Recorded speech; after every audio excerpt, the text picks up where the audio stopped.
Mga utol, isipin ninyo, isang tahimik na gabi, bigla na lang may bumagsak mula sa kalawakan. Hindi mo alam kung ano, pero hindi ito pangkaraniwan. At ang sabi ng mga nakakita, baka isang totoong UFO raw ito. Interesado ba kayo sa mga ganitong misteryo? Kung oo, huwag ninyong kalimutang i-like at i-subscribe agad. Dahil sa channel na ito, sama-sama nating bubuksan ang mga pinakatatagong sikreto ng mundo. Noong Hulyo 1947, sa isang maliit at tahimik na bayan ng Roswell, New Mexico, nagsimula ang isa sa mga pinakasikat na misteryo sa kasaysayan ng Amerika. Isang rancher na nagngangalang Mac Brazel ang nakadiskubre ng mga kakaibang debris o mga pirasong materyales sa kanyang lupain. Noong una, inakala niyang ordinaryong basura lang ito. Pero nang suriin niya ng maigi, napansin niyang hindi ito gawa sa ordinaryong metal. Sabi niya, parang foil daw to na kapag nilukot mo, bumabalik sa dati nitong anyo. Hindi ito nasusunog, hindi nababasag at sobrang gaan. Dahil dito, agad niyang ipinagbigay alam sa lokal na sheriff na siya namang tumawag sa Roswell Army Airfield. Ang unang reaksyon ng militar ay nakakagulat. Naglabas sila ng press release na nagsasabing nakarecover sila ng isang flying disc o flying saucer. Naging headline ito sa buong bansa. Sa wakas, may pruweba na nga ba na hindi tayo nag-iisa sa universo? Pero, mga utol, ang excitement ay hindi nagtagal. Sa loob lang ng 24 oras, biglang binawi ng militar ang kanilang pahayag. Nagpatawag sila ng panibagong press conference at sinabing, ang nakita pala ni Brazel ay mga labi lang ng isang high-altitude weather balloon. Pinakita pa nila ang mga piraso nito sa mga reporter. Case closed na raw, pero dito na nagsimulang uminit ang kwento. Maraming hindi naniwala sa paliwanag ng gobyerno. Paano naging weather balloon ang isang bagay na unang inilarawan bilang flying saucer?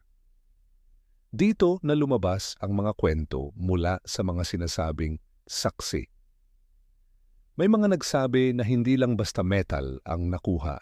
May mga sundalong nagkwento na ang debris ay may mga kakaibang sulat o hieroglyphics na hindi maintindihan. Ang pinakamatindi sa lahat ay ang mga chismis na bukod sa sasakyan, may nakuha rin daw silang mga nilalang, mga alien. Sabi ng isang mortician na si Glenn Dennis, tumawag daw sa kanya ang militar para magtanong tungkol sa maliliit na kabaong. May isang nurse din daw na nagkwento sa kanya na nakita niya ang autopsy ng mga maliliit na nilalang na may malalaking ulo at malalaking itim na mata. Dahil sa mga kwentong ito, lumakas ang paniniwala na may naganap na malawakang cover-up. Bakit biglang binago ng militar ang kanilang statement? Bakit sinasabing tinakot at pinatahimik ang mga saksi? Ayon sa mga conspiracy theorist, ang tunay na nangyari ay bumagsak talaga ang isang alien spacecraft at ginawa ng gobyerno ang lahat para itago ito sa publiko.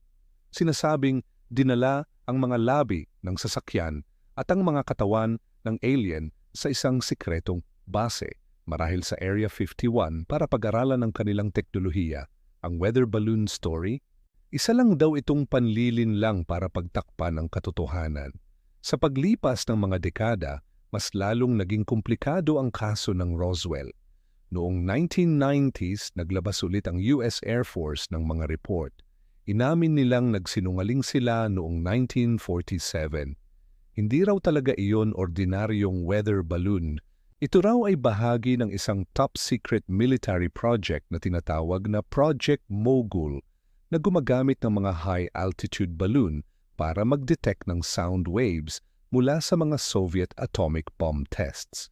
Ang mga alien bodies naman daw ay mga test dummy na inihuhulog mula sa matataas na lugar para sa kanilang mga experiments. Pero para sa marami, huli na ang paliwanag na ito at parang isa na namang attempt para pagtakpan ang mas malaking sikreto. Hanggang ngayon, ang Roswell incident ay nananatiling sentro ng UFO culture sa buong mundo.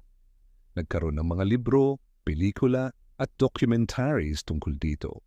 Ang Roswell mismo ay naging isang tourist destination para sa mga UFO enthusiast. Taon-taon, meron silang UFO festival para gunitain ang pangyayari. Ang insidente noong 1947 ang nagtanim sa isipan ng publiko ng ideya na hindi lang tayo binibisita ng mga alien, kundi aktibo ring itinatago ng gobyerno ang kanilang presensya. Kaya, mga utol, balik tayo sa tanong. Ano nga ba talaga ang bumagsak sa Roswell noong 1947? Isang simpleng weather balloon lang ba na pinalaki ng media at imahinasyon ng mga tao? O isa itong konkretong ebidensya ng pagbisita ng mga taga-ibang planeta na pilit itinatago ng gobyerno hanggang ngayon? Ano ang teorya ninyo? I-comment ang inyong mga saloobin sa ibaba. Gusto kong malaman kung ano ang nasa isip ninyo.